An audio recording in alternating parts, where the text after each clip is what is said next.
Assalamualaikum warahmatullahi wabarakatuh. Saya Yudi Pramoko, tukang donat dari Parung, YouTuber tertua di semesta.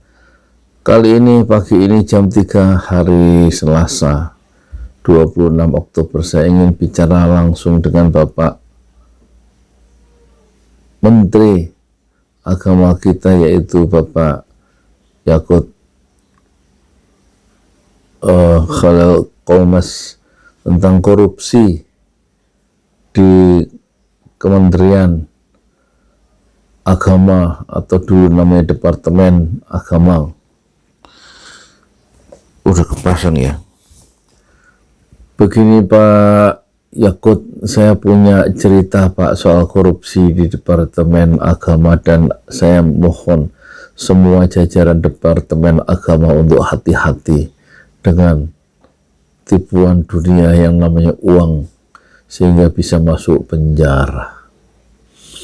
Nggak usah bicara lagi soal ini ya, yang kemarin sudah saya buat videonya tentang apa, bahwa Kemenak itu hadiah dari negara untuk NU yang katanya disampaikan di forum internal untuk menyemangati para santri. Terus pokoknya itu omongan nggak betul gitu Pak, yang kita sepakat itu karena udah dibantah oleh orang-orang yang mengerti tentang sejarah perjalanan dari berdirinya Kementerian Agama. Bisa dibaca di penjelasan dari Lukman Hakim, peminat sejarah, dalam channelnya Hersu Beno Arif ya.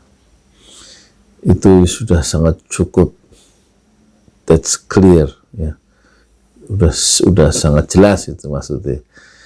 Tapi gini Pak, soal Departemen Agama kita yang kita cintai ini, pada suatu hari dulu waktu tahun 84 Pak, saya mau cerita lagi nih soal dosen saya yang hebat almarhum, namanya Bapak Sabuki di UIN. Dulu saya sebelum jadi tukang donat, dulu saya pernah jadi ini Pak, jadi kuliah di Universitas Islam Negeri Jakarta, Syarif Hidayatullah Jakarta, di Ciputat itu loh. Ya alhamdulillah lulus meskipun dengan susah payah. 7 tahun Pak kuliahnya, maklum kecerdasannya kan terbatas, dana terbatas, jadi dengan susah payah alhamdulillah lulus juga 7 tahun lebih. Nah, waktu sebelum masuk UIN yang disebut IAIN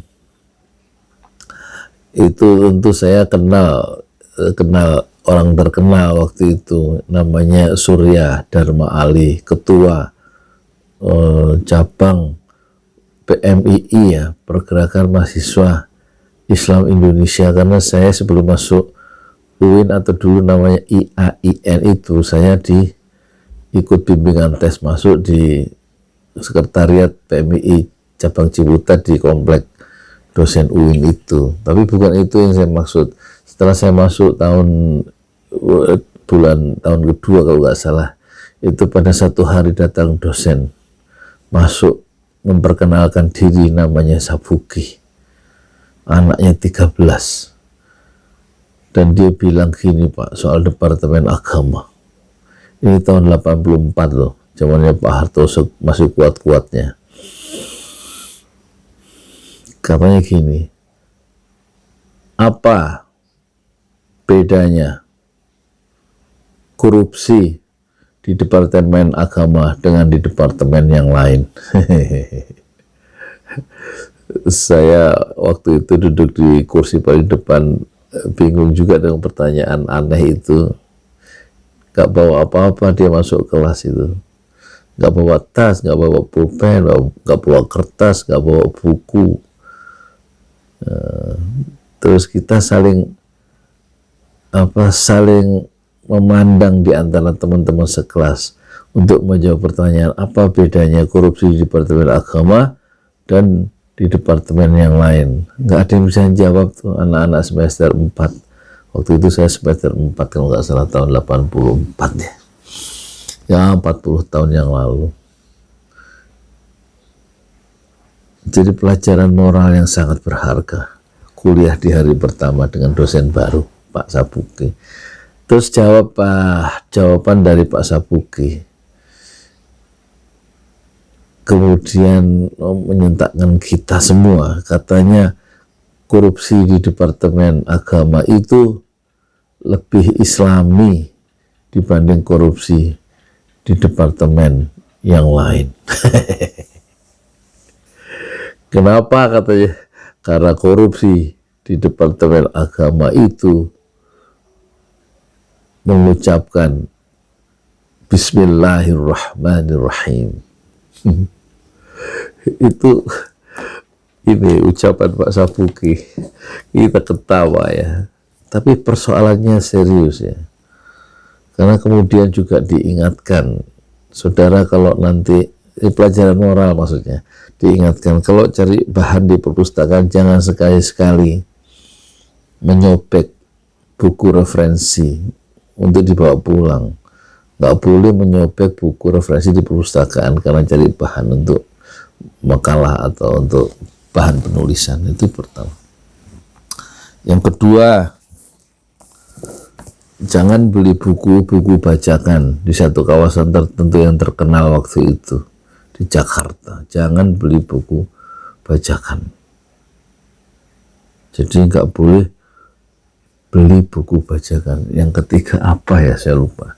Tapi yang menarik itu tadi Pak, yang korupsi itu. Dan kemudian kita tahu ya, 2 menteri agama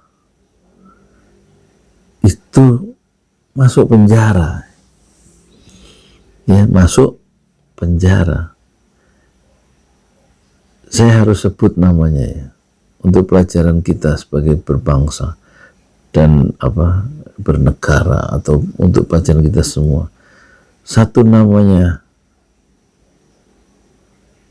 Surya Dharma Ali, yang dulu ketua cabang PMII cabang Ciputat ya, dan mahasiswa sudah terkenal itu, menteri agama di zaman SBY.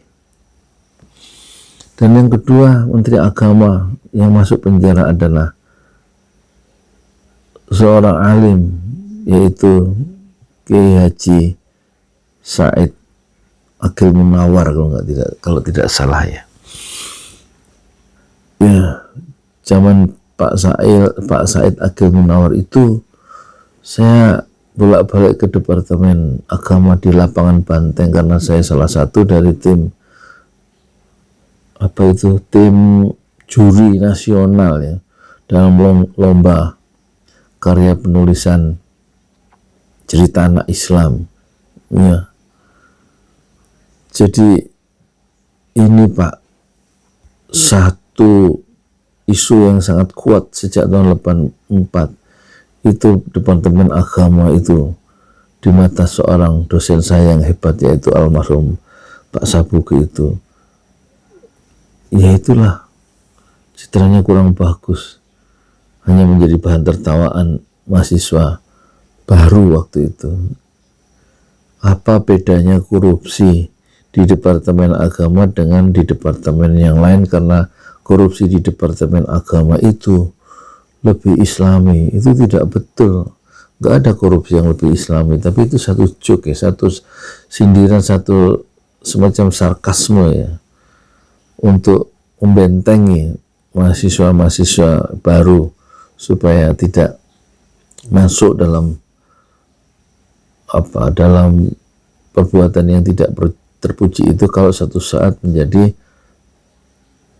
bagian ya, dari Kementerian Agama karena lulusan dari Universitas Islam Negeri atau dari lulusan dari IAIN, Institut Agama Islam Negeri waktu itu sebelum menjadi universitas ya. Dan bagusnya memang Departemen Agama menjadi contoh ya bagi departemen yang lain, karena justru Departemen Agama ini membawa pesan-pesan moral yang suci dari langit dan juga menjadi semacam gerbong untuk penguatan etika di kalangan pejabat publik. Saya kira gitu, khususnya keteladanan seorang menteri agama itu haruslah sempurna. Tetapi ketika ada laporan harta kekayaan pejabat negara yang dikeluarkan tahun 2020 tentang kekayaan Menteri Agama yaitu Pak Yakut, orang terkejut juga itu. Kekayaan Pak Yakut itu meningkat 10 kali lipat dari tahun 2018 yang 900 juta menjadi 11 miliar, hampir 10 kali lipat dalam waktu 3 tahun kira-kira begitu ya. Ini juga menjadi persoalan secara etik gitu ya, tapi ya gimana lagi ya. Dan kemarin ada persoalan baru lagi waktu pembatalan haji 2 kali, dan khusus untuk biaya diseminasi biaya untuk sosialisasi pembatalan haji itu sampai 21 miliar hanya untuk mengumumkan pembatalan sono kemari. Ya coba uang segitu banyak dihambur-hamburin, kan uang kita semua itu, uang rakyat itu istilahnya, bukan uangnya Pak Yakut kan ya. Jadi kalau bisa sih yang sifatnya kontroversial itu apa ya, yang memancing pro kontra itu ya dikurangi lah Pak ya. Ya tapi enggak gimana lagi, yang Pak Yakut juga dulu di videonya musuh Banser apa musuh Ansor itu HTI dan FPI ya jangan begitulah, apa namanya, itu kan berarti ngajak sesama anak bangsa untuk berantem ya. Udah gitu aja Pak, saya ngomongnya nggak jelas Pak. Kira-kira saya ingin menekankan pentingnya jangan sampai nanti meninggalkan catatan buruk sebagai Menteri Agama gitu, jangan ditambah lagi catatan-catatan yang sifatnya kontroversial, apalagi sampai terjebak oleh korupsi gitu ya. 2 Menteri Agama sebelumnya masuk bui gara-gara persoalan tipuan duniawi. Saya Yudi Pramoko, tukang donat dari Parung YouTuber, tertua di semesta Fasbir Sobron Jamilah. Bersabarlah dengan kesabaran yang indah. Assalamualaikum warahmatullahi wabarakatuh.